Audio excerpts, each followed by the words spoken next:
En un montón de lugares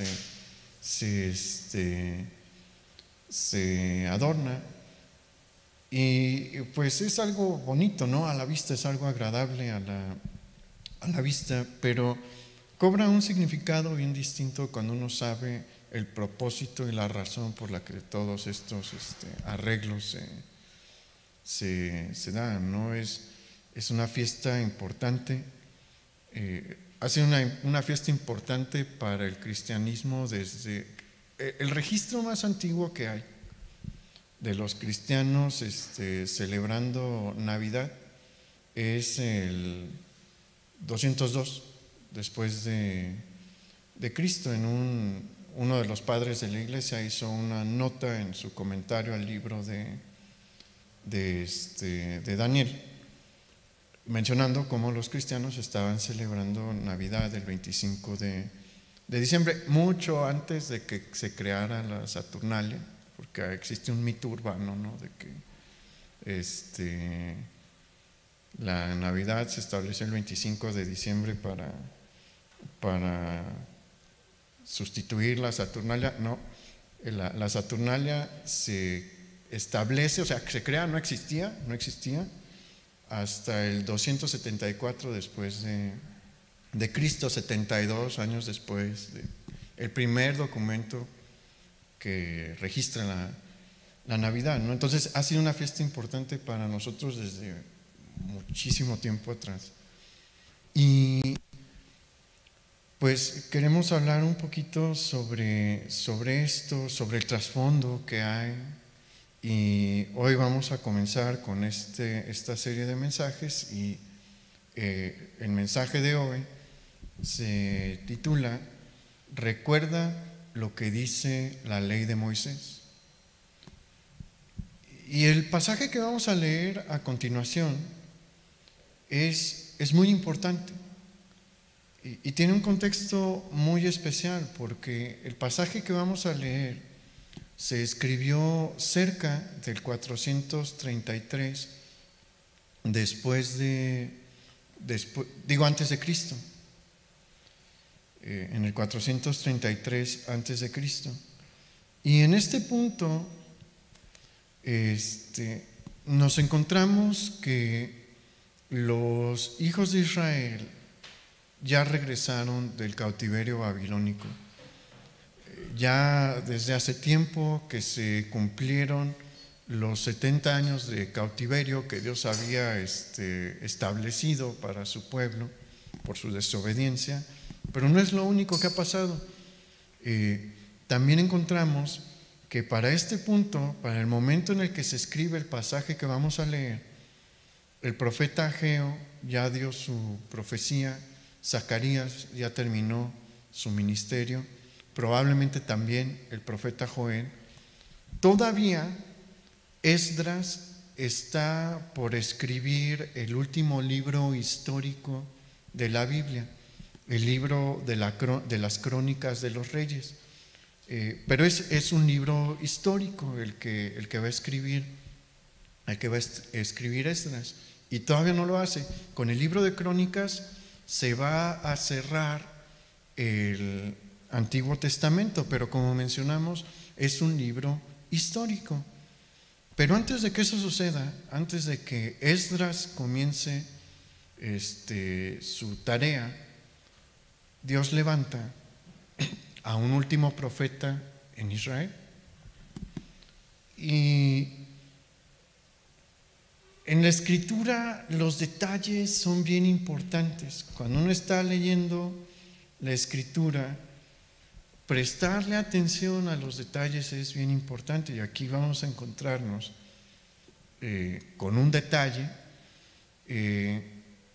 porque del profeta del que estamos hablando y de quien vamos a leer es Malaquías. Malaquías está por levantar su voz como el último profeta de la tierra de Israel. ¿Y cuál es el detalle? El nombre. El nombre de Malaquías tiene un significado bien especial para el momento en el que nos estamos encontrando, porque el significado de Malaquías es mi mensajero. Mire, en Israel, y pienso que es una costumbre muy bonita que valdría la pena, si usted quiere, como usted quiera, ¿no? Esto es totalmente opcional. Pero era una costumbre muy bonita en Israel que los nombres no se ponían azarosamente, ¿no? Obviamente les gustaban a los padres, pero en Israel se tenía la costumbre de ponerle a los hijos un nombre que significara algo que uno esperaba que se desarrollara en el hijo o la hija. Usted va a encontrar que todos los nombres de los profetas tienen un propósito. Probablemente el más claro, o de los más claros, es Elías, ¿no? Porque Elías significa Jehová es Dios.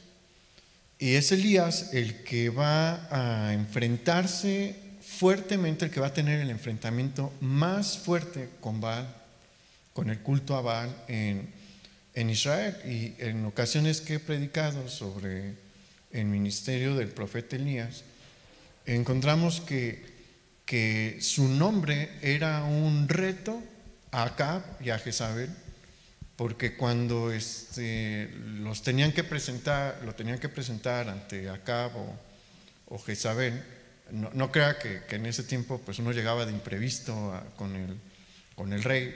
O sea, uno sí llegaba y decían, viene Elías, lo vas a recibir. Y cada vez que se les presentaban o que les daban un mensaje y decían el nombre de Elías, le estaban diciendo Jehová es Dios. Ellos creían que Baal era Dios, pero cada vez que venía Elías, el simple hecho de mencionar su nombre era un reto a ellos, diciéndole Jehová es Dios y viene a decirte esto. Bueno, ese es el caso de Elías, ¿no? Pero en el de Malaquías es algo que sí debe de llamarnos la atención. Probablemente sus padres esperaban que Dios lo usase como mensajero, les hubiera gustado que Dios lo usase como un mensajero. Nunca se imaginaron, yo creo que jamás se imaginaron, que iba a ser el último mensajero de Dios en 400 años. Porque después de la profecía de Malaquías, el Señor va a guardar silencio. Y es importante que le prestemos atención a la profecía de Malaquías, porque es el último mensaje del último mensajero de Dios en el Antiguo Testamento. Tiene un valor grande. Y bueno, si vemos este contexto, entendemos la importancia de su profecía, la importancia del mensaje que nosotros vamos a encontrar allí. Y mire, si usted lee el libro de Malaquías, no es muy largo, va a encontrar que de lo primero que hay en el texto son pues reprensiones, porque Israel otra vez se está portando mal, otra vez está tropezando con las mismas piedras. Y el Señor está usando a su mensajero, a Malaquías, para corregir eso, ¿no? Y que no vuelva a suceder. Pero acompáñame por favor a Malaquías capítulo 4, versículo 4.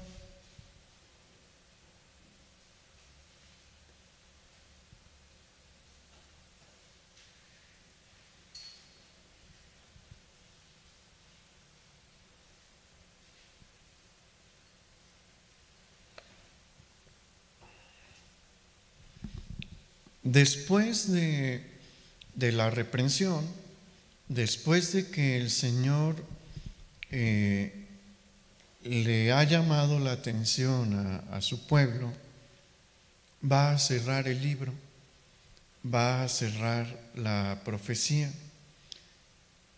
Y no va a volver a levantarse profeta en Israel en 400 años.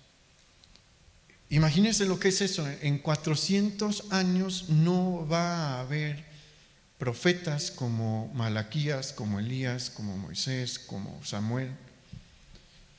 Y en el cierre encontramos estas palabras.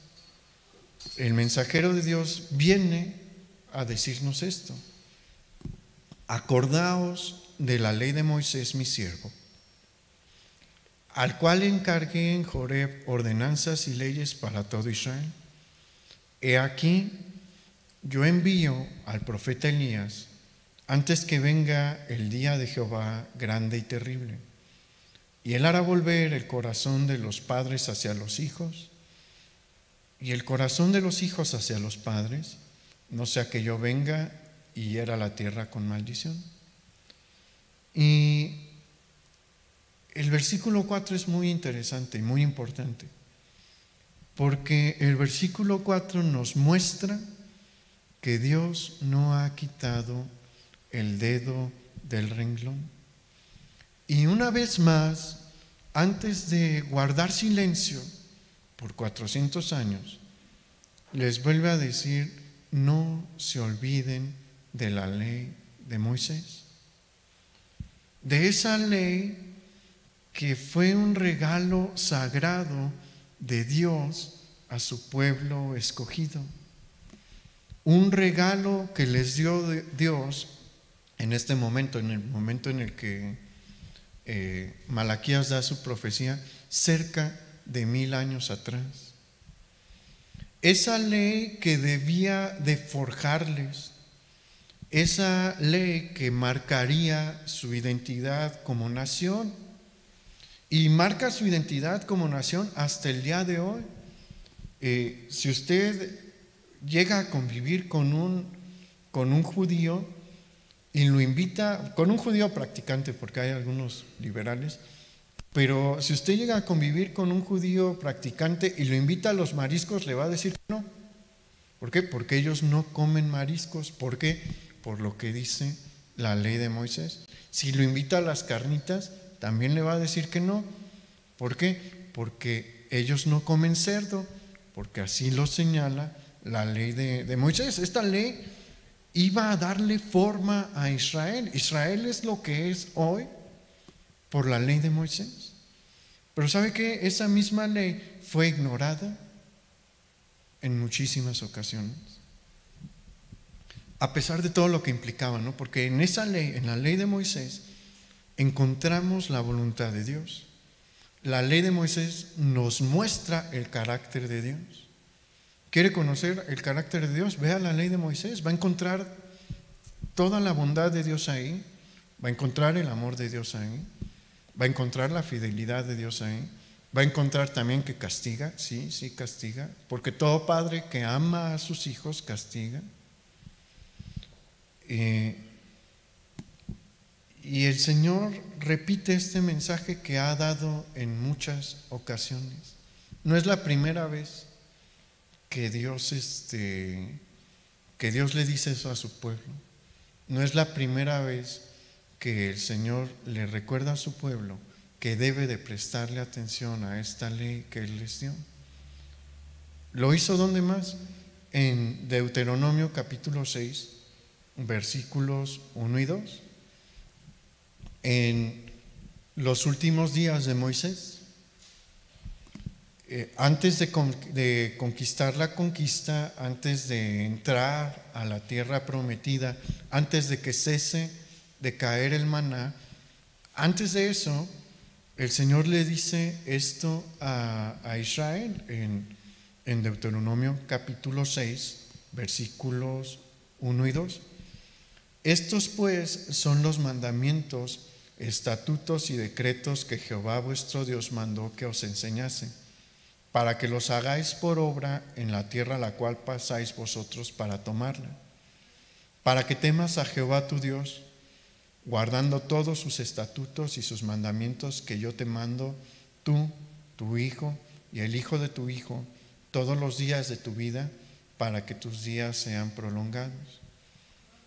Y ¿sabe algo? Este mismo mensaje Dios se los da poquito tiempo después, cuando Josué va a iniciar de lleno su ministerio como el líder que va a llevar a Israel a conquistar la tierra. Y en Josué 1:8, antes de comenzar la campaña, antes de cruzar el Jordán para empezar a marchar hacia Jericó, el Señor le dice a Josué, al líder de Israel: nunca se apartará de tu boca este libro de la ley, sino que de día y de noche meditarás en él, para que guardes y hagas conforme a todo lo que en él está escrito, porque entonces harás prosperar tu camino y todo te saldrá bien. Pero esto también lo repitió el Señor en el tiempo de los salmistas. Acompáñenme por favor al Salmo 119, versículo 9.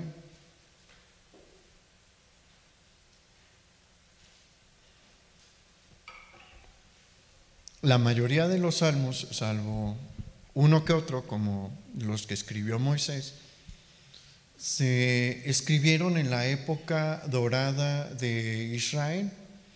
La época de oro de Israel es durante el reino unificado de David y Salomón.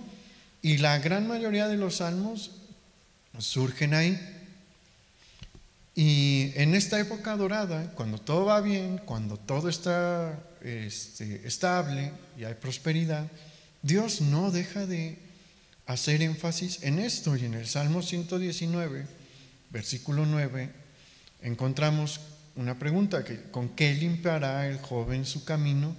Con guardar tu palabra. Con todo mi corazón te he buscado, no me dejes desviarme de tus mandamientos. En mi corazón he guardado tus dichos para no pecar contra ti. Y después de que todavía en la época de oro de Israel, aunque Salomón cometió un montón de errores, después de haber recapacitado en Eclesiastés, el libro escrito por él, bueno, uno de los libros escritos por él, encontramos esto en Eclesiastés capítulo 12, versículo 13. Ahí se nos dice: el fin de todo el discurso oído es este: teme a Dios y guarda sus mandamientos, porque esto es el todo del hombre. Y de esta manera vemos cómo a lo largo de la Escritura Dios mantiene el mismo dedo en el renglón. Dios no cambia. Esa es una de las grandes cosas, de los grandes atributos de Dios, su inmutabilidad. Él nunca cambia. Él es el mismo en el inicio de la creación, es el mismo del tiempo de Abraham, es el mismo del tiempo de David, es el mismo del tiempo de Malaquías, es el mismo del tiempo de Jesús, es el mismo hoy. Y mañana va a ser el mismo, y por toda la eternidad va a ser el mismo, y quiere las mismas cosas para su pueblo. ¿Qué quiere de su pueblo? Que le obedezca, sí, y que tenga constantemente en su pensamiento lo que Él nos dejó en la ley de Moisés. No quiere ahorita que regresemos a los rituales, no nos está pidiendo que sacrifiquemos corderitos, ni cabritos, ni nada así como señala la ley de Moisés. Con Jesús, la ley ceremonial ya no es necesaria, pero sí la ley moral y muchas cosas que están ahí en la ley.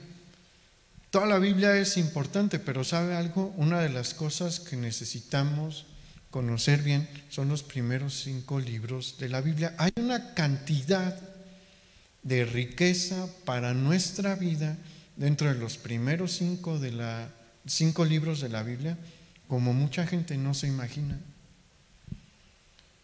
Y ahorita vamos a ver, ahorita vamos a seguir en eso.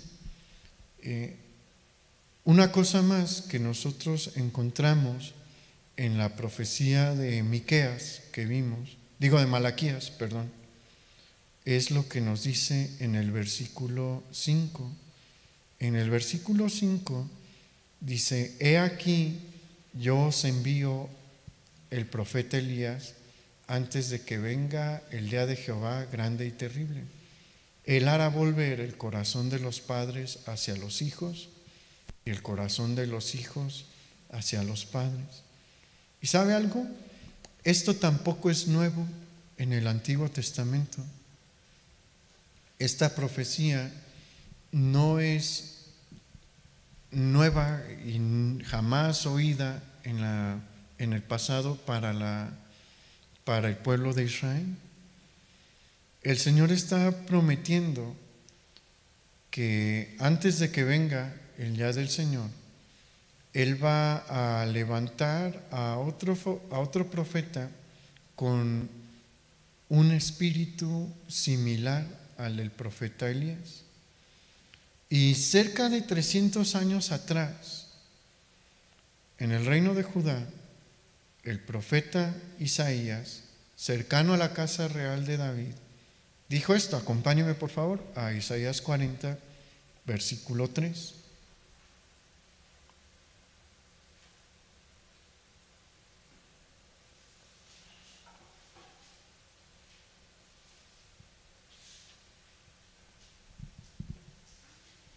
¿Ya está ahí? En Isaías 40, versículo 3.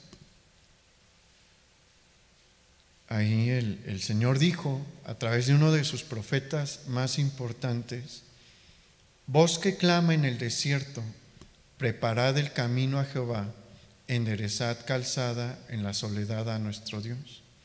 Todo valle sea alzado y bájese todo monte y collado, y lo torcido se enderece y lo áspero se allane, y se manifestará la gloria de Jehová, y toda carne juntamente la verá, porque la boca de Jehová ha hablado. Estas dos profecías, la de Malaquías y la de Isaías, hablan sobre el ministerio que habría de tener Juan el Bautista. Estas dos profecías se van a cumplir con la vida y ministerio de Juan el Bautista. Juan el Bautista incluso se vestía muy parecido a como lo hacía Elías. Usted lea cómo se vestía Elías y cómo se vistió Juan el Bautista y va a encontrar que eran similares. Pero hay algo importante en la ley de Moisés que no se refiere a un mandamiento. Sí, en la ley de Moisés están los 10 mandamientos. Usted los quiere leer, están en Éxodo capítulo 20. Ahí está el texto completo de los 10 mandamientos. Y cuando usted termine los 10 mandamientos, y si le sigue, va a encontrar más leyes. Hay muchas leyes, hay muchas historias, pero ¿sabe qué? En la ley de Moisés también hay profecías, y unas profecías increíbles. Y a lo largo del mes, de este mes y pues principios de enero, vamos a ver varias de las profecías. Muchas están en la ley de Moisés, en los primeros 5 libros de la Biblia. Cuando el Señor está hablándonos de no olvidarnos de la ley de Moisés, claro que está haciendo referencia a todos los preceptos de conducta que se encuentran ahí, pero nos está hablando de toda la ley, no nada más de los mandamientos. También quiere que recordemos las profecías, las historias también, porque hay un montón que aprender de la historia que hay en la ley, pero también quiere que recordemos la profecía. Y vamos a ver una profecía bien importante que hay aquí en Deuteronomio capítulo 18, versículo 15.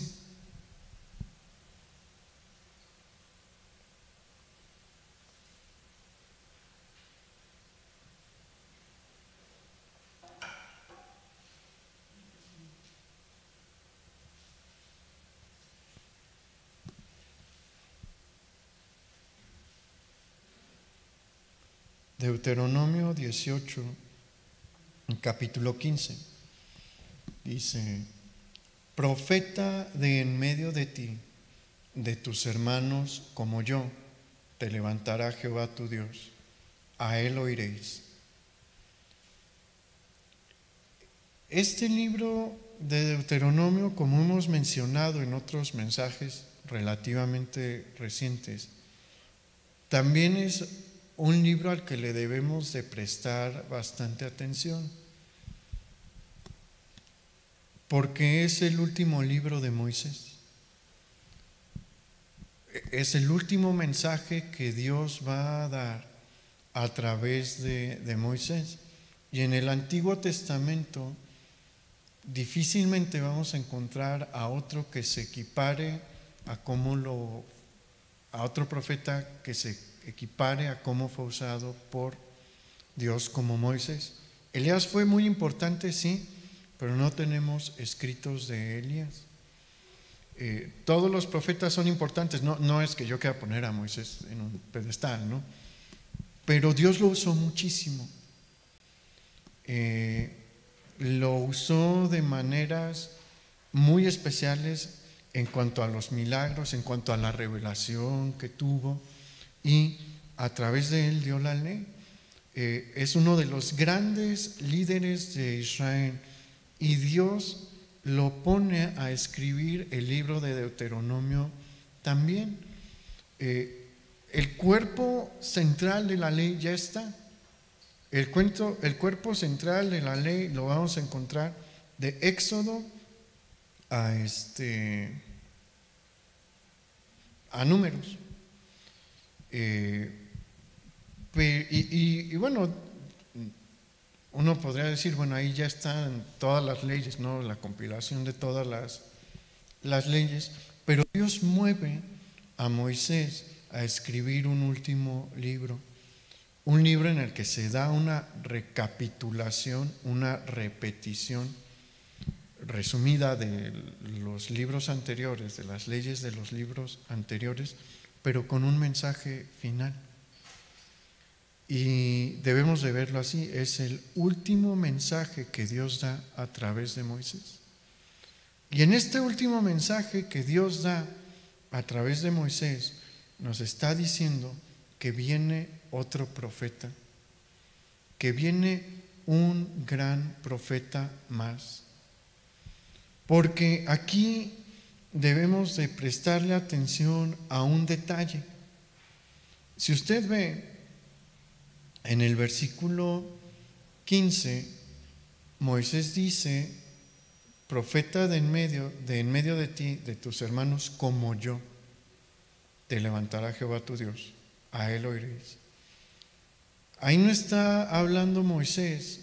Cuando Moisés dice como yo, no está haciendo referencia a los demás profetas que se iban a levantar en la historia del Antiguo Testamento. Dios levantó muchos profetas muy grandes, ¿no? Levantó a Samuel, un profeta muy, muy grande, muy importante.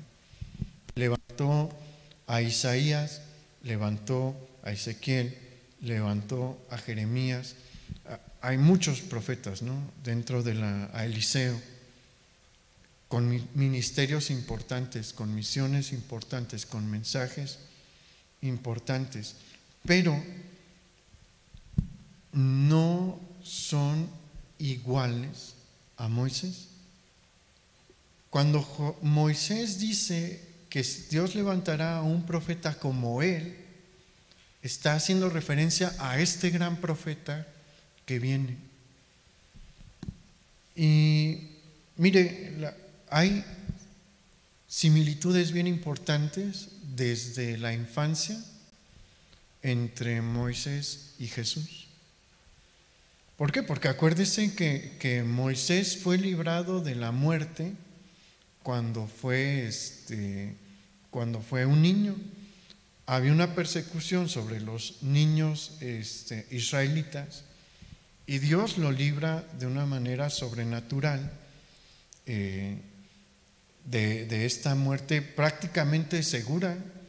los israelitas no tenían manera de oponerse a la orden dada por Faraón. Faraón estaba usando el ejército para que se cumpliera esta orden. Y recuerda que Jesús también tuvo una amenaza de muerte cuando era niño, que Herodes acabó con toda la población infantil de Belén y sus alrededores, intentando acabar con la vida de Jesús. Moisés fue utilizado para liberar al pueblo de Dios de la esclavitud de Egipto. Jesús viene a liberarnos de la esclavitud que teníamos hacia el pecado. Y Moisés es usado por Dios para darle una revelación a los hijos de Abraham sobre la manera en la que Dios quiere que ellos vivan. También les muestra el camino a la redención de muchas formas. Y Jesús, y el profeta que ha de venir, el profeta al que está haciendo referencia a Moisés, es uno que va a hacer este tipo de cosas también. No es solamente, como todos los demás profetas, alguien que va a reprender al pueblo de Dios. Los demás profetas, hacían muchas cosas, ¿no? Pero su reprensión siempre era: regresen al camino que marcó Moisés. Dios marcó un camino a través de Moisés, pero cuando Moisés está despidiendo, cuando Moisés está por morir, porque en poco tiempo va a morir, el Señor le revela que viene otro profeta como él, que viene otro profeta a marcar el camino de la redención, a completar la revelación. No se reveló todo con Moisés. Con Moisés se reveló una buena parte, pero la revelación de Dios no estaba completa. Y Dios está anunciando: voy a levantar a otro como tú de entre el pueblo de Israel. Jesús era un judío, era un israelita. Y este gran profeta va a completar la revelación. Con este profeta van a encontrar el camino completo hacia mi presencia, el camino completo al Padre.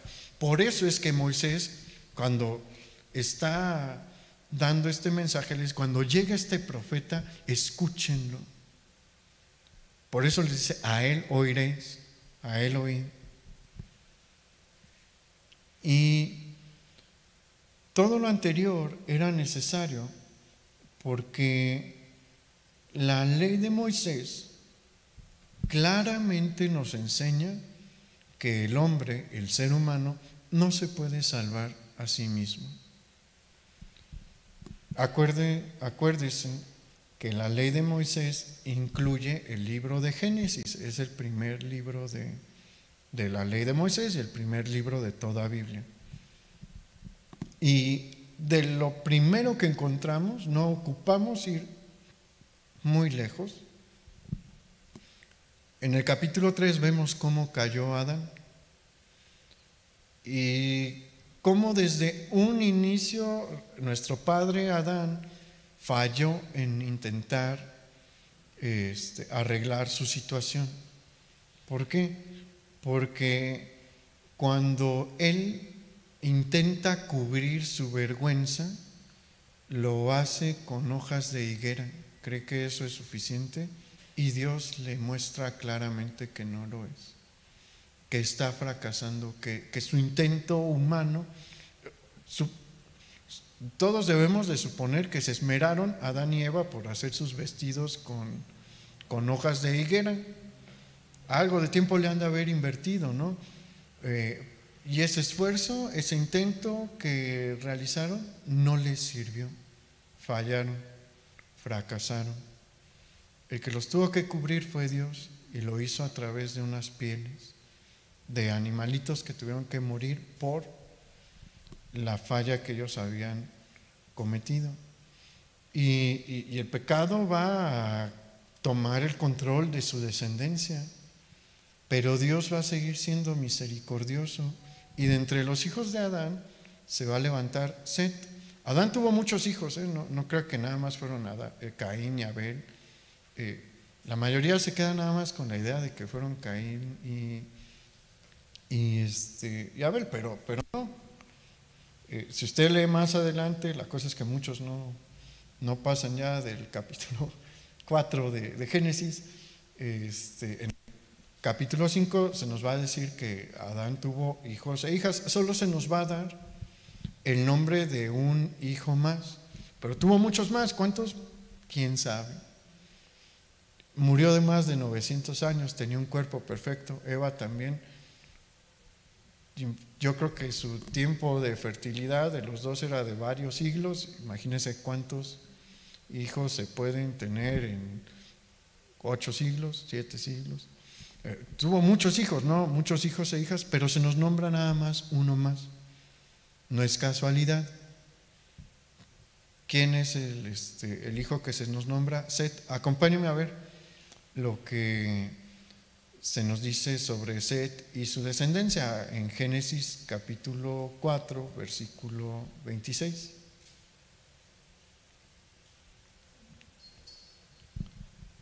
Génesis 4, versículo 26 dice: y a Set también le nació un hijo y llamó su nombre Enós.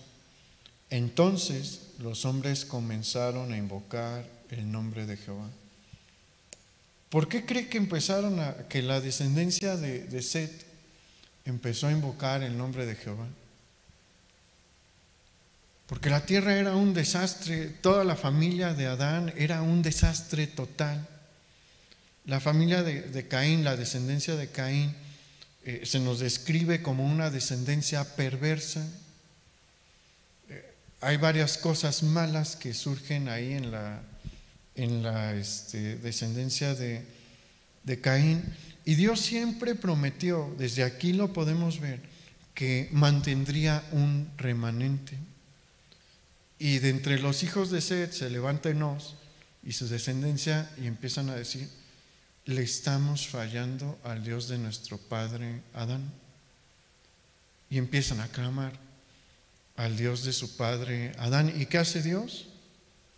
Dios dice: ok, a través de ustedes voy a enviar la promesa que le di a Adán. De eso vamos a hablar después, no en este mensaje. Pero Dios empieza a marcar una línea y dice: la casa de Adán ha fallado, pero Set y sus hijos quieren serme fieles, y yo voy a ser fiel. Y mi promesa viene por Set.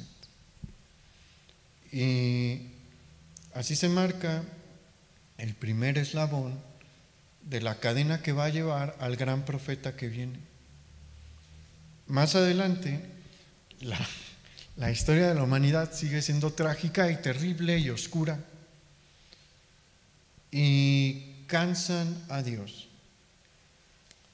La humanidad muestra su fracaso total, pero en medio de ese fracaso se levanta un hombre con otro nombre especial. Por eso le digo que los nombres son bien importantes en la Biblia, y considérelo para cuando tengan hijos, los que todavía pueden tener hijos y quieren tener hijos. Los nombres hablan mucho, o por lo menos en la Biblia hablaban mucho de quién iba a ser la persona o qué se quería ser la persona. Entonces busque un nombre que hable sobre lo que quieren que sean sus hijos. En la Biblia hay un montón. Hay unos muy extraños, esos para nosotros no se los recomiendo, pero hay unos que tienen significados muy bonitos, como este es común, pero muy poquita gente sabe lo que significa. ¿De qué hombre estamos hablando? De Noé. Noé significa consuelo o descanso. Y Lamec, su padre, sabía por qué le estaba poniendo así a su hijo. En Génesis capítulo 5, versículo 29, esto es lo que dijo Lamec, dice: y llamó su nombre Noé, diciendo: este nos aliviará de nuestras obras y del trabajo de nuestras manos, a causa de la tierra que Jehová maldijo. ¿Y qué estaba haciendo Lamec aquí? Estaba dando una profecía en dos sentidos. ¿Por qué en dos sentidos? Uno, porque Dios ciertamente iba a hacer que la tierra descansase de todo el desastre que estaba haciendo la casa de Adán, pero también nos está diciendo, a través de Noé, hijo descendiente de Set, viene uno que va a traer descanso y consuelo a las almas de los hombres. Y de entre los hijos de los descendientes de Noé se va a levantar Sem. Bueno, él sí es de los hijos de Noé, ¿no? Son tres: Cam, Sem y Jafet. Y de Sem se va a levantar Abraham, y con Abraham va a iniciar la nación escogida de Dios, el pueblo escogido de Dios. Y a Abraham se le da una promesa también. Acompáñenme a Génesis capítulo 12, versículo 1. ¿Sí ve cómo todo esto está en la ley de Moisés? Los judíos saben que esto es la ley de Moisés, que el Génesis es parte de la ley de Moisés. Y aquí le dice el Señor a Abraham, en Génesis 12, versículo 1: pero Jehová había dicho a Abraham: vete de tu tierra y de tu parentela y de la casa de tu padre a la tierra que te mostraré. Y haré de ti una nación grande, y te bendeciré, y engrandeceré tu nombre, y serás bendición. Bendeciré a los que te bendijeren, y a los que te maldijeren maldeciré. Y serán benditas en ti todas las familias de la tierra. Aquí Dios está dando una promesa que está vigente hoy. Dios prometió bendecir a los que bendijesen a la descendencia de Abraham, y maldecir a los que maldijesen a la descendencia de Abraham. ¿Y sabe que sigue surtiendo sus efectos hoy? Vea usted a Irán. Irán es probablemente ahorita el peor enemigo, la nación más enemistada con Israel, golpeados fuertemente por el COVID. En su terquedad por desarrollar un programa nuclear para dañar a Israel, han puesto a sufrir a su población de una manera increíble. Su capital, Teherán, pues es la más importante de toda la nación, por desviar los recursos al programa nuclear y a los programas militares, todos enfocados a dañar a Israel. Muchas colonias no tienen luz, no tienen agua, la gente vive en condiciones de pobreza extrema por las malas decisiones que toma su gobierno, siendo que deberían de ser un país increíblemente próspero porque tienen gas natural, tienen petróleo, pero no pueden prosperar, quieren levantarse como una potencia, no lo han logrado. ¿Por qué cree? Porque maldicen a Israel. Y mientras sigan maldiciendo a la descendencia de Abraham, no se van a levantar. Y así hay ejemplos increíbles de cómo Dios ha hecho caer a los grandes imperios porque apretaron demasiado sobre Israel. Si uno ve fríamente el trabajo de la Alemania de Hitler, eran imparables, pero cometieron errores absurdos en la guerra, absurdos de verdad. Y colapsó. ¿Por qué? Porque se metieron con Israel. Para que se dé una idea nada más rápido, porque no me quiero salir. Cuando se da el día D y comienza la invasión con Normandía, el general Rommel ya le había dicho en varias ocasiones a Hitler y a su grupo cercano en el poder: Normandía es nuestro lugar más vulnerable, lo debemos de reforzar. Y le dijeron: bueno, sí, Rommel, haz tú el trabajo, ¿no? Pero no le dan en realidad todos los recursos que ocupaban. Rommel se regresa a su casa por un evento familiar que tenía cuando va a suceder el día D, y Hitler se desvela viendo películas en la noche, como hasta las 4 de la mañana, y les dice: nadie me moleste hasta que me despierte. Y nadie se iba a atrever a despertar a Hitler después de una noche de desvelo.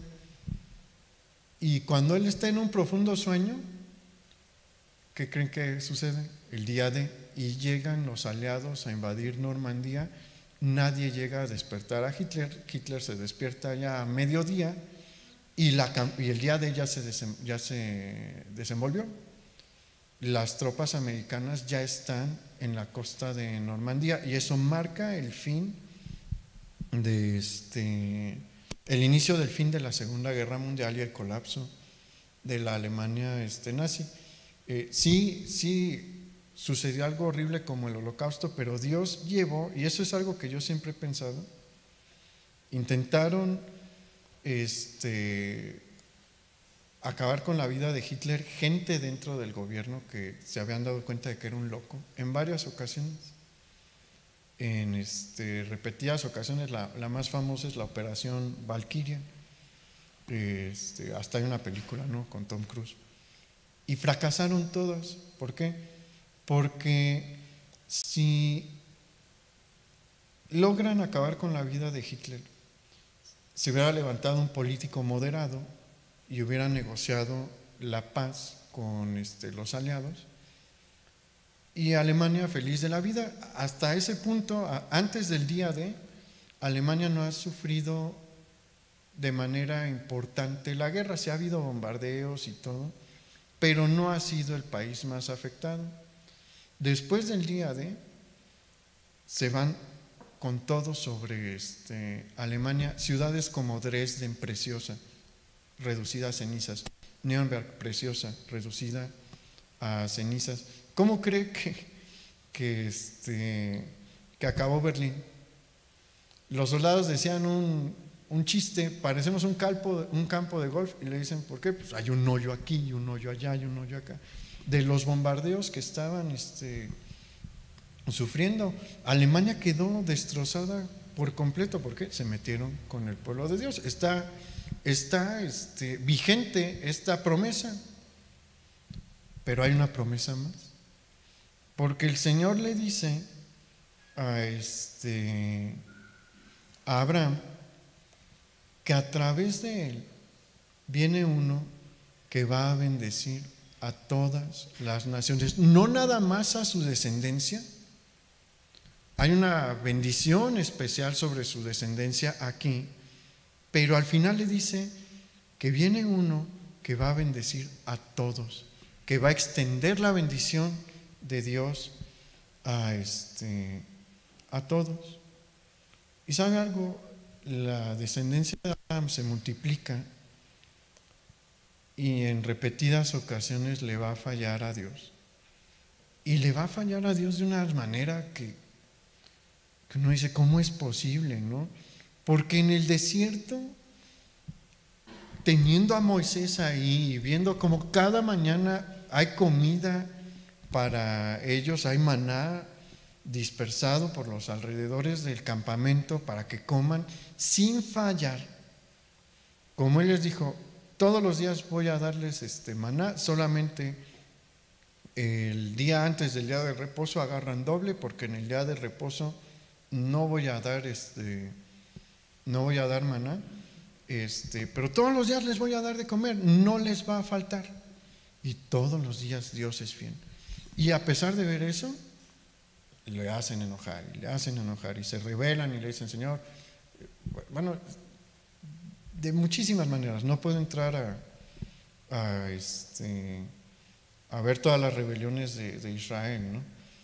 Habiendo visto que abrió el mar, porque todos los que estaban con Moisés en el desierto vieron cómo se abrió el mar, vieron las plagas y vieron el Sinaí, ¿no? Y la manifestación del poder de Dios en el monte Sinaí. Y a pesar de haber visto todo eso, rebelión tras rebelión, queja tras queja. Las 12 tribus constantemente despertaron el enojo del Señor, y las cosas se van a poner peor una vez que muere Moisés y una vez que muere Josué, discípulo de Moisés, porque con ellos allí, con Moisés, Dios tuvo una mano muy dura también con su pueblo. Les mandó plagas de mortandad y seguían rebelándose. Lean la ley, de verdad, lean los 5 libros de la Biblia y va a ver que en una ocasión lo hicieron enojar tanto que desencadenó una peste. En una ocasión, serpientes venenosas. En una ocasión, cuando la rebelión de Coré abrió la tierra para que se tragara a Coré y a sus seguidores. Y a pesar de ver todo eso, seguían pecando. Josué también fue un líder en el que se tuvo que manifestar la disciplina del Señor. Y cuando Acán peca, apedrearlo públicamente. ¿Y cómo cree que se van a poner las cosas una vez que estos 2 grandes líderes de Israel mueren? Pues mal. Y la cosa se pone peor cuando retumba y resuena uno de los pasajes de la ley de Moisés que nos muestra cómo nosotros somos incapaces de salvarnos a nosotros mismos. En Levítico capítulo 18, versículo 5, el Señor dijo esto: por tanto, guardaréis mis estatutos y mis ordenanzas, los cuales haciendo el hombre vivirá en ellos, yo Jehová. ¿Qué nos estaba diciendo el Señor ahí? ¿Quieren tener vida? Cumplan con todo lo que dice la ley, siempre. Bueno, la ley es súper estricta, increíblemente estricta. No hay un ser humano capaz de cumplir todos los mandamientos de la ley durante toda su vida sin fallar una ocasión. No lo hay. Uno de los propósitos de la ley era mostrarnos nuestra debilidad, mostrarnos lo imperfectos que somos. A veces tenemos una muy mala concepción de nosotros mismos, porque hay veces que las cosas nos salen bien y nos empezamos a sentir a gusto con el tipo de persona que somos, ¿no? Y decimos: pues es que, pues la amo, temo a Dios y no fallo aquí, ni aquí, ni aquí, ni aquí. Pero cuando uno empieza mire, quiere que no que su autoestima, pero que su orgullo baje, lea toda la ley. Y después lea el Sermón del Monte, empezando en Mateo capítulo 5. Y va a ver que no es tan bueno como usted cree, que no cumple los estándares de Dios como usted cree. No, ni yo, ni mi papá, ni ningún pastor, nadie cumplimos los estándares como señala la ley de Moisés y el sermón del monte dado por Jesús. Y el objetivo es ese, mostrarnos que no podemos solos. Si usted ve lo que dice la ley de Moisés, va a encontrar que ahí no existe el concepto de la balanza del juicio al final de nuestra vida. Muchas religiones lo enseñaban así. En cierta manera el catolicismo lo muestra así también, diciéndonos: Dios al final de tu vida va a poner una balanza, en un lado va a poner tus obras buenas, en otro lado va a poner tus obras malas, y si la balanza se inclina hacia donde están tus obras buenas, pues te va a dejar entrar al cielo. Si la balanza se inclina hacia donde están tus obras malas, te va a mandar al castigo eterno. Y eso es lo que se enseña, ¿no? Y la concepción que tienen la mayoría de las personas sobre cómo nos va a juzgar Dios al final. Pero no, lea la ley de Moisés y va a encontrar que el principio es el siguiente: todo o nada. O cumples con todo, y si cumples con todo de manera intachable, entras, o no entras, fallas una vez y no entras. Así está la situación. Dios hace eso con este propósito y lo refuerza con el sermón del monte, porque a los israelitas se les había olvidado que los pensamientos cuentan para Dios, y el Señor en el sermón del monte nos va a decir: no es nada más no adulterar en el acto, ¿no? Piénsalo, y Dios lo considera como si fuera un adulterio real. No es nada más que no maldigas a tu hermano o que no lo mates físicamente, piénsalo, y para Dios es como el acto de homicidio mismo. Entonces vemos toda esta situación, ¿no? Que la ley de Moisés es increíblemente estricta, nosotros somos increíblemente falibles, es decir, cometemos muchos errores, no somos perfectos. Por eso es que cuando Dios va a terminar de hablar a través de Moisés, y después de que nos ha mostrado esta ley estricta, si es una ley estricta, Dios no es flexible, eso es bien importante que lo tengamos en cuenta. Dios no es flexible en cuanto a sus mandamientos. No hay puntos grises ni huecos legales en la ley de Moisés. Todo es claro. Es muy claro lo que Dios espera, lo que Dios dice.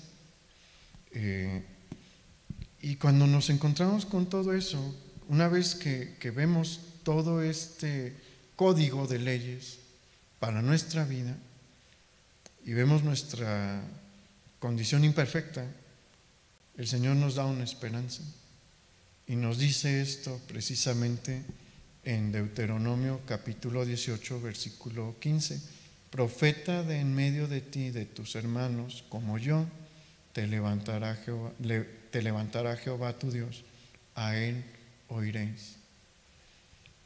Nos está diciendo: en Moisés les enseñé esta parte, con Moisés ustedes aprenden que son imperfectos y que yo demando perfección.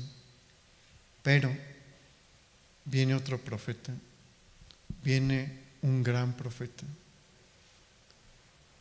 a completar la obra, a enseñarles cómo pueden salir de su imperfección, a darles el camino, no solo a marcar, porque Moisés vino a marcar un camino, pero Jesús viene a hacer el camino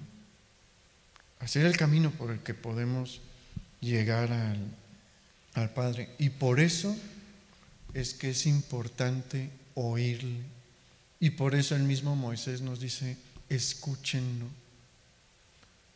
Uno de los pasajes que siempre me ha conmovido en los evangelios es la transfiguración.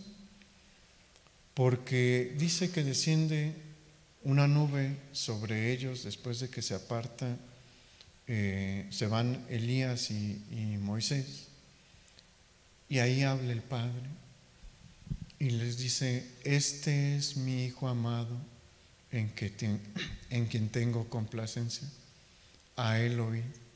En otras versiones dice: escúchenlo. Y eso es un eco de estas palabras que nos dio en Deuteronomio, en la ley de Moisés. Por eso Malaquías vuelve a hablarnos de esto, porque el Señor, ahorita lo podemos ver así, ¿no? El Señor sabe lo que va a pasar, sabe que va a tardar todavía 400 años en venir. Y el Señor nos está diciendo, le está diciendo a su pueblo: voy a guardar silencio.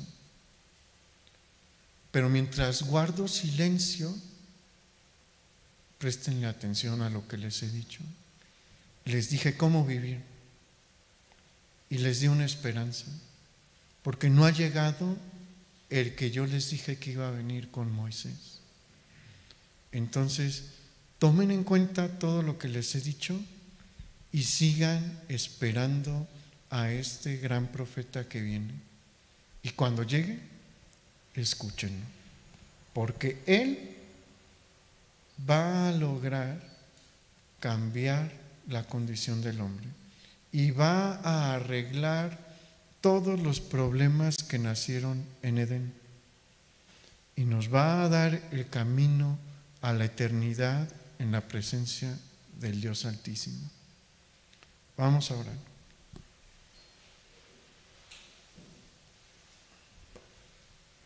Señor, te damos muchas gracias porque tú nos hablas hoy. Y hace casi 2000 años nos diste la última profecía.